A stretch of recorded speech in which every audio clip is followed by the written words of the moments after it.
Hey, welcome back to Sermon Sessions here with the teaching team at Bel Air Church. We've been unpacking each of the Sunday sermons. You can get caught up on those on our YouTube channel or on our podcasts, wherever you like to access your podcast. This week, we talked about our first response whenever we make mistakes. And this whole series is 7 weeks. We're taking a look at kind of 7 universal experiences like being overwhelmed. It's going to end with when you're angry, when people wrong you, when you're exhausted. So all these different things. And I made the case that I'm curious what you think of this. You might completely disagree, but I feel like our first response when we make a mistake, just getting into that topic, might be one of the most difficult ones of all because of our real difficult reactions to mistakes. Either we turn into this place of we are a mistake rather than I just make mistakes, and there's shame and there's complexity, and on the pastoral side we see a lot of that. Or it's on the complete opposite end of the spectrum of like the goal of life is not to make mistakes, and therefore since I'm a mature person I don't make mistakes. Right. But I know you're ending with anger, and that's complicated too. But today we're on mistakes. So what do you think about that premise, that the topic of making mistakes? Do you think that's a hard topic to even talk to others or even yourself about? Think about how many people actually confess that they make mistakes, and you'll know right away. Like, that doesn't happen on a regular basis usually. So if you can count on one hand how many times people have apologized to you this week, we know as a culture how hard this is for us, because we either shame ourselves or we want to put up a front that's like, I'm a great fill in the blank leader, person, Christian, and therefore I don't make mistakes, right? So I think you're onto something here, in that it is challenging for us. I don't know how we got here. I don't know why it became that way, but I'm noticing that even in me, I have to make that conscious decision to say, no, go to the person and own it. And inside I'm like, but then does that demonstrate me as a weak person? No, in fact, the exact opposite, I think. Right. So yeah, that would be my response. It's good. I see layers here. So on one hand, like we've said, there's that component of like, I don't make mistakes. So the lack of self-awareness, we're not reflective as a culture. So we need to have that, listen to the invitation to reflect and just be aware. Have I made a mistake? And is it the end of the world? No, but I need to have that awareness first. And I almost feel like even the other side of the pendulum could be a layer underneath that response. So sometimes I feel like we can feel so much shame underneath that the front response would be, I didn't make a mistake. But actually, if you peel off some layers, the truth is I feel so much shame that's kind of so loud that I'm extra defensive and wanting to avoid it. And I feel like within this conversation, though, is that idea of hiding. Right? If we feel so much shame, and I was talking to a congregant about this, what our idea of God is really plays into this. Because if I view God as this God that's just crossed-armed, looking at me so shameful, like unsafe, like how dare you, then I'm going to feel that shame and that tendency to want to hide. Like we see in Genesis 1. The first human beings make a mistake and their instinct is to just like flee. Like what was their perspective of who God was? Like to run. Like he's not going to be safe. Like he's going to be so mad. Like they had totally misunderstood the character of God from the beginning. And honestly, I know we're going there real fast. I feel like this is so deep for us as human beings when we've made mistakes that we are constantly trying to unlearn this false idea of who we think God is, right? So that if I really trusted in God's character, I would know I could not run away from him, but run towards him when I've made a mistake and be met with grace. And I think too, it's like off that point, we are really dealing with like a works-based salvation. Because if you can't be loved in your failure, then that's where shame takes hold. Of like, I'm actually supposed to experience unconditional love. That's the word, like the message of the gospel of the cross, that I am loved in my deepest sin. I am loved in my weak and and they even say like one of the neurological needs for connection is to know that you're enjoyed in your weakness. So when we have to hide, we never actually get enjoyed for just as we are, who we are, showing up to situation. And that I think is like the most profound need. And I love it. Like when you think about the First Peter, it says, confess your sins to one another and you will be healed. Like, because if there's something in the coming forward into the light and you find healing because you're seen, you're loved, and then you're actually supported as you hopefully transition out of that pattern, but you don't get that experience when you hide. Right, totally. There's this thought of love keeps no record of wrongs. And so we want to be able to say like, okay, yes, I will step forward and admit that I was wrong. And yet many people that are even listening now are in the workplace. In the workplace, there's places where they do keep records of wrongs. Right. And in fact, in the homes, how many of us are keeping records of wrongs with our loved ones, And so, yes, we want to live into that. But in reality, where we find ourselves working or living, oftentimes people are keeping records of our wrongs. And so are we slow to admit them because we're afraid that it's going to be like piling up on us, or those things. Henry Cloud also, Dr. Henry Cloud wrote Changes That Heal and many other books. He talks about pride, and there's something linked here where you mentioned this, Drew, where you think so lowly of yourself. I am sin, or I am wrong, and not to add insult to injury to the person who feels like they're wrong, but Henry Cloud would say that thinking of yourself too lowly or thinking of yourself too highly, both of those things are pride. That you're thinking about yourself too much, whether one way or the other. So I either think that I don't make any mistakes and I think too highly of myself, or I think too lowly, like I am a mistake. Both of those are just thinking about yourself too much. But humility is having an accurate picture of who you are and being able to engage with other people with that humility, with that accurate picture.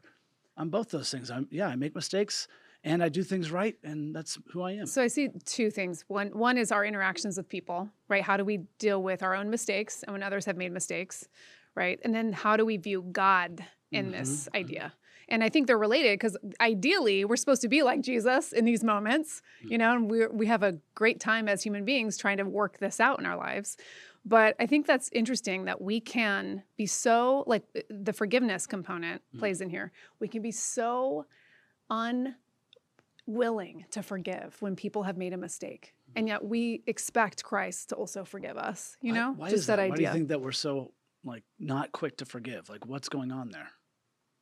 Answers? Well, that's a bit of, That would solve the world's problems. Yeah, right? That's it. Yeah, I mean, we kind of unpacked a bit of that on the one when we're wronged. Yeah, and I yeah, remember when we unpacked that, Sure. some of it has to do with we want there to be justice. Okay. Yeah. And it's like I have to fix this. And I have a very particular way of how I'm going to fix this. And so I think there's a lot of layers in there where we don't trust that God will be the just one to work through it. But something related here on that, and I think both are connected, something I never would have thought going into preaching the sermon, wasn't part of my planning, has been uncovered in just a couple days after the sermon with some conversations I've had with some congregants. And they've said, and it's just been a couple days, but I've had a couple conversations, and this is another layer that I'd love for us to kind of unpack for a moment. This one person said, there's certain times in my life where I know that I'll be forgiven. And the reason why I hide isn't because I don't believe that God will forgive me. My deep fear is the very real and very deserved consequences of what's going to happen when this comes to light. Sure. And he said, forgiveness does not mean there's no consequences. And he made this profound statement. He said, in those moments, what I'm doing is I'm not trusting that God's way of confessing and me having to go through the consequences that I deserve based upon my bad decisions. I don't believe that God will lead me through that to a better place on the other side of it than what I believe I can do and fix in hiding. And so even that idea of yes, God does forgive us, but there's very real consequences. Sometimes people should go to jail in an abuse situation, right? Sometimes a couple does need to separate, for safety. I can go into 1,000 examples here, but what do we do in those moments of what if acknowledging my mistake causes me to get removed from being the CEO of my company or chairman of the board? Or what if I can't work with minors anymore? My life's passion, if this comes out. So I wonder if some of the hiding is the fear of the consequences. How do we navigate that?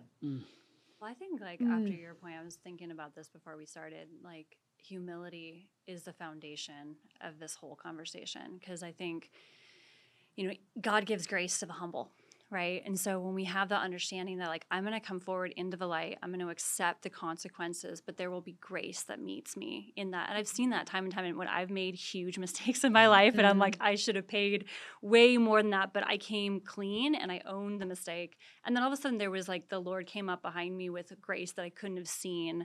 And I think it's that confidence in God that we don't have yet, that we want to have, you know? And I think that's what the cross is just that reminder of, like, as we meditate upon it, it's like that actually did take the eternal consequences from us, but now we have the grace to walk through. But it's still challenging. I wouldn't say that it's like, I'm not saying that I'm arrived, but that is where I would love to see people move towards. Boy, that totally reminds me. This is like an 18-year-old memory that I haven't even thought of till you said that. But there was a guy that I knew in the men's ministry, the church that I came from. He was convicted of a federal conviction of a massive Ponzi scheme. He was the head of it. And I met him before he went into jail. And he was this person, exactly like you said, where he knew he should and deserved to go to jail. Wife, kids still at home. And he said, can you pray for me that as I go into jail, that God would do a work in me that God needs to do? And what's so amazing is, and I haven't talked to him in over a decade, but I followed along. We wrote letters to one another. He would lead a Bible study in jail, and his whole life was transformed. Yeah. He would describe as for the better, Absolutely. because he was forced into this place of actually going to jail. So that Absolutely. grace through it all, who would have thought? And he's out. I do know he's out, and he's got a whole new business, and he's doing things by the Right. book, and married. His Totally. wife stayed Yeah. with him. Just Wow. amazing story, It's right? amazing. We need more stories like that. You know, I Right. think that in our culture, and it can be true in the church culture, is that we don't tell stories that demonstrate our weakness. And yet we know that in our weakness, Christ is made strong, but we just don't tell those stories. And yet the culture that I've found where those stories are told freely are in like the celebrate recovery culture, you know? And I've always wanted, like, no, I don't want the whole church to get into celebrate recovery, but I want celebrate recovery to get into the whole church, because the model there is how we confess our sins to one another, the way in which we try, you know, we go and reconcile as far as it depends on us, the wrongs that we've made. And in that, these are people that are like, I'm a broken person.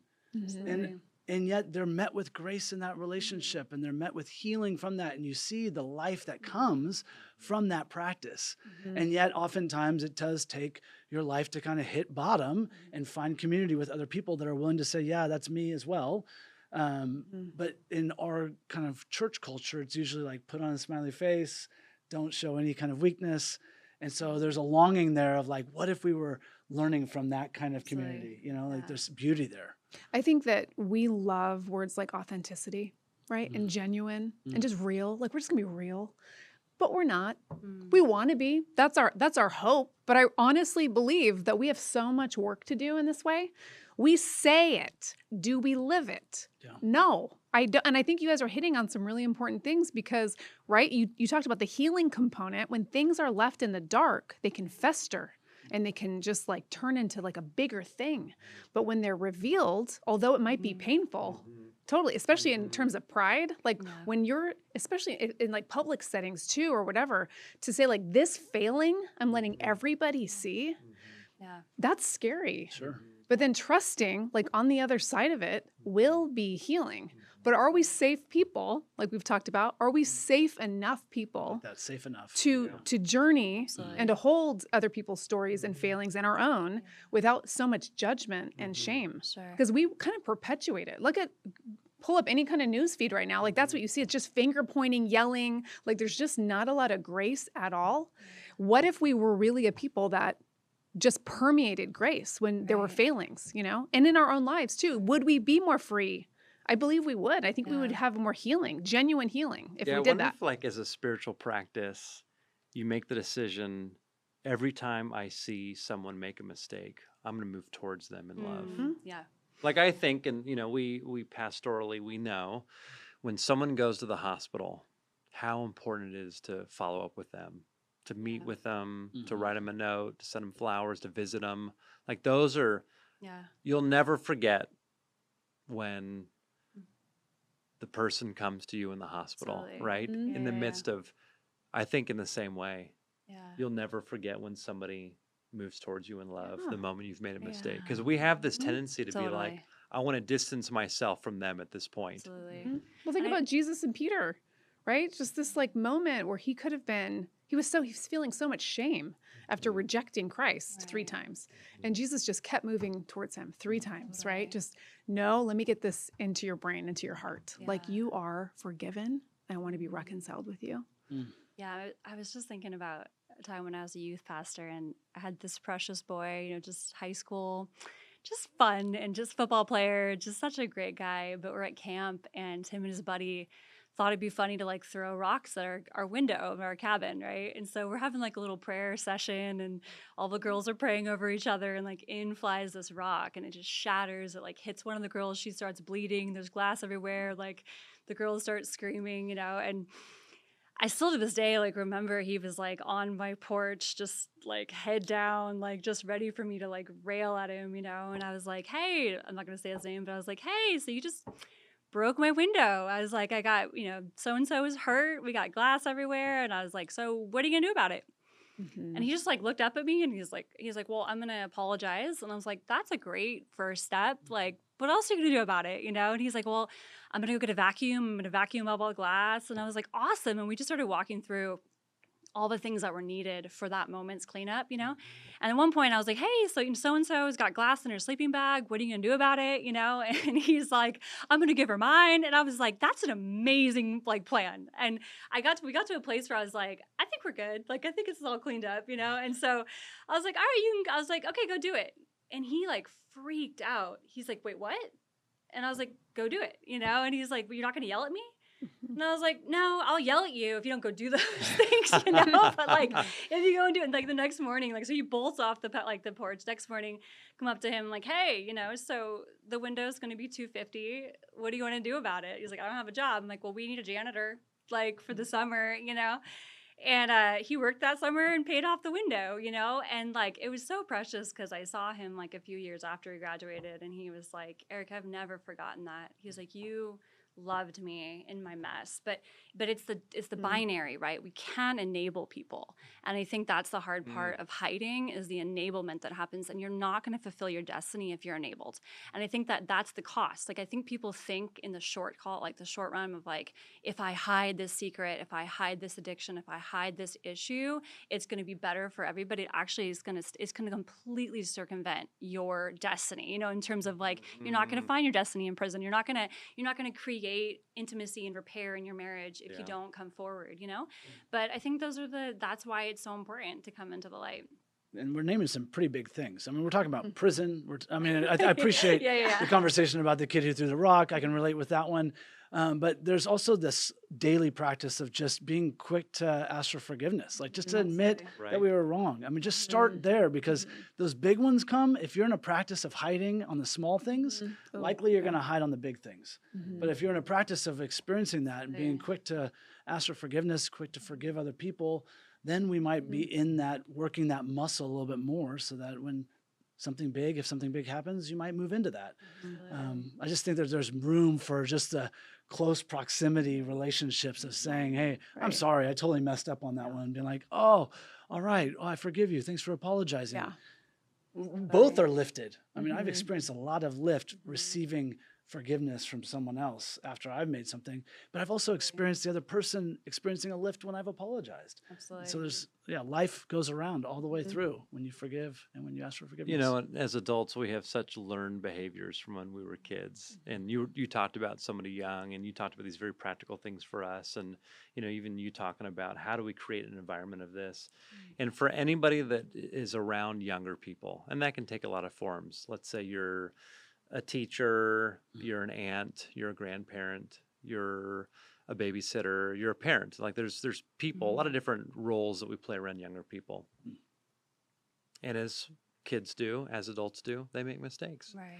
And something my wife taught me a couple years ago that she learned somewhere else. She said, "Isn't it interesting how frequent we say, or we hear parents say, or we hear teachers say, or we hear adults say to kids, 'What were you thinking?'" Right. And she says, "Why would we ask that question of somebody whose brain is still developing?" Totally. And rather than say, "What were you thinking?" all the other ways where we can come alongside to help guide. But even that idea, like I've reduced that, I've struck it out, I've, blown up that vocabulary around my kids and other kids. I will never say, what were you thinking? Yeah. So even like, it's really interesting how we can create these cultures of shame or create these cultures of hiding, even in the things that we hear other people say. So it's just that intentional living. Yeah, right. Totally. And I think too, it's like I personally want, with the kids that we have at our program and also just my future kids, like I want my kids to be able to problem solve and clean up messes. I want them to be able to know exactly, like, oh man, I just blew it. I can fix this. They say in Silicon Valley, like fail fast. Like there's a reason, like you're in these processes and these petri dishes trying to figure things out. And I think like when we circumvent that process for children where they don't have the natural consequences, and so I think sometimes we add on the shame, which it just doesn't, like it buries them in the thing and they can't get up. But when we support them to get up and then go, okay, how do we move forward? Like we just had a rupture in this relationship. There needs to be repair. There needs to be forgiveness, And I remember like I invited one of my mentors, are a couple, and I was like, come talk about anything about relationships that you think is the most important. And they show up to like my group and they're like, the title of the PowerPoint was forgiveness. And I was just like, that's the thing they wanted to talk about, but the thing that like one of them said was like, you can't forgive what isn't acknowledged. Right. And there's like that coming forward. So in the repair, like when you've broken and ruptured a relationship, if you haven't acknowledged the fracture and what you did to contribute, you can't repair it. And that's where we see this friction in relationships that continually spiral out, is because each party is not owning their contribution and creating that safety, Yeah. And then it just gets worse. Right. And then the divide grows. And then it's just like, and it's harder to repair it. Right. I feel, and that's the whole, like, and this isn't an anger conversation, but like, don't let the sun go down your anger, right? I would say don't let the sun go down on your mistake in a way, right? Totally. Be quick to own it. Yeah. Just quick to say like, Good word. I'm sorry, like I messed up. And I feel Right. like you said, like it's working that muscle to make it more a part of just how we like the learned practices. And then the bigger thing, if hopefully it doesn't happen, but if it does, it's not going to be so like, oh, this is really hard to admit. Yeah. And mistakes can be, right? Mistakes Yeah. of commission and Yeah. mistakes of Right. omission. Sure. Mistakes that we've done and mistakes of things that we missed out on doing that we should have done. Right. And I think that maybe different personalities might historically lend towards one or another. So as we're kind of rounding out this time, I'm going to ask each of you a question on self-reflection. What is more of a snare for you? Mistakes of commission. It's like doing things, oh, I shouldn't have done that. Or, oh, why didn't I speak up? Why didn't I step in? Why didn't I? So commission, omission that you do or fail to do. I'm going to start with you. I feel like they're equal. I think You're an when I equal think opportunity through my employer. like week, I'm like, Yeah. Especially like in dating, like, you're constantly confronted with like, oh gosh, I'm so sorry. It's like, Oh, marriage too, babe. Marriage too. yeah, I Like, know, you're like, I good. feel like we No, don't you're ever good. graduate, but I feel like not even just in dating, but just in doing life with people, there's a requirement of like, oh gosh, like, I'm so sorry, But I would say equal. I think that that's my assessment. Nice. Yeah, Yeah, it's I mean, good. today, if you just look at today, today was more commission than omission. Yeah. But I had an opportunity even this morning to apologize to Rebecca for my attitude. And so, like, I came out the gates this morning in committing offenses, and nothing really happened other than I woke up and just this is who I was, a little cranky. Up on the wrong side of the bed this But morning. yet I wake up on the same side of the bed, so it's a problem. So I have this commission, but then I had the opportunity to have a sin of omission, which is I could have left. I could have just been like, well, whatever, That's good. Instead, I had an opportunity to say, well, I couldn't undo that, but I could move towards her and say, I was wrong, I'm sorry. Therefore, I didn't have a sin of omission there, and I had an opportunity to repair and restore. And so, that's an example, one example of today, many examples throughout the week. And yet I lean, I think, more towards the omission. I think your story earlier was really powerful of like, I kind of know I should have done X, Y, and Z. And yet I chose to just be selfish on my own agenda, my own, timeline. And so it's a little bit of a both and. Yeah. Yeah, I would say I'm kind of with you, kind of in the middle, and it depends on the day and the Right. person and the situation. Yeah. Sometimes it might be commission and sometimes omission for sure. So with Benedict, our 8-year-old, I'm really trying to be intentional. And mom and dad, if you're listening, I love you, to sometimes not parent the way I was parented. Sure. And so I will try if I speak too loudly or get too aggressive. Somebody told me this once. Sorry, just follow me. The memory that your kids are making of you right now is going to outlive you. Right? So there's this thing like what's happening now is going to stay with my son. So how he remembers me treating him, especially when he's made a mistake. Am I going to just top it off with making another mistake on top of it? Because sometimes that happens, right? I might get angry and upset and raise my voice. And then we've been practicing this because our parents, God bless them, they never apologized. They never apologized to us as kids. So I want my son to remember me apologizing and just being like, oh, mommy said she was sorry for raising her voice at me. And then he's so quick to forgive. It's like instantaneous, like it's gone. Any kind of like stuff. He's like, of course, mommy. And like big hug. And it's just like, this is the best thing ever, like this is how God, I think, wants us to reconcile in those times where we've made a mistake, especially when somebody else has made a mistake, like the double. Anyway, hopefully that made sense. Just to jump in real quick there, I think what's so powerful about that is you're setting up the relational templates for your son for the rest of his life of what he expects in relationships. And that's why when we model this, then he's going to start looking for friendships, for a partnership that has that duality of like, I'm going to apologize and you're going to apologize for your stuff, and that's like the power of what we're doing and modeling for people and then for us who've had kind of fractured relational templates, we get to step into like earn secure attachment and really start to attract people who we're apologizing and so are they, and we're in this partnership and it isn't a codependency kind of narcissistic dance. And that's why I just love what you shared because I think that's what you're doing for him. That's cool. He's going to expect that in his friendships and his teacher relationships, all those things. So Thanks for that, Erica Faye. Drew, what would you say? Yeah, well, as we you're on the wrap spot up, now. equal opportunity employer. We're all like, yeah. can't choose. Yes, Yeah, yes. but also, as I hear each of you sharing personal stories, I also know that there's certain relationships and certain settings and certain personality types and certain rhythms of my week when I'm tired, when I'm not tired, certain situations that cause me to either go one way or the other. Sure. So, like, I know when I'm around a really dominant personality, I don't speak up. Right. And so there might be a lot more of omission, and that can be in friendships and workplace and out in public. And I kind of like shrink back a bit.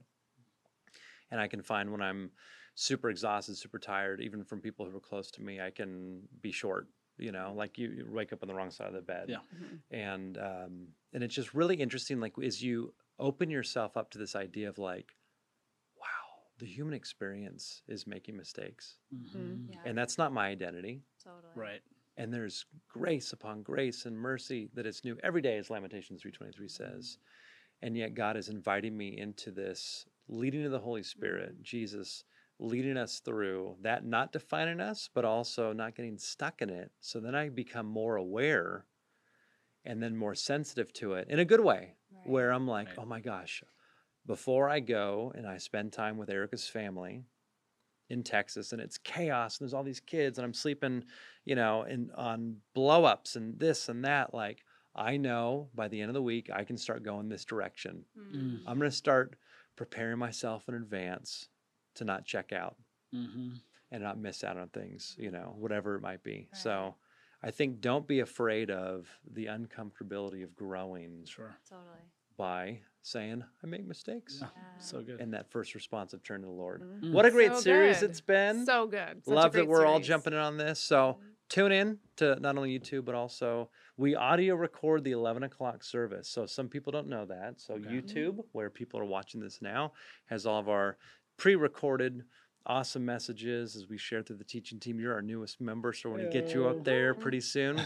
But also we record the 11 a.m. in-person service. So sometimes that can be a little different. So some people dabble in both. That's right. So however you choose to join us, we thank you that you do. Until next time, subscribe to our YouTube channel. It's free. You'll get updates on all the things happening in life for our church. God bless you. We'll see you soon.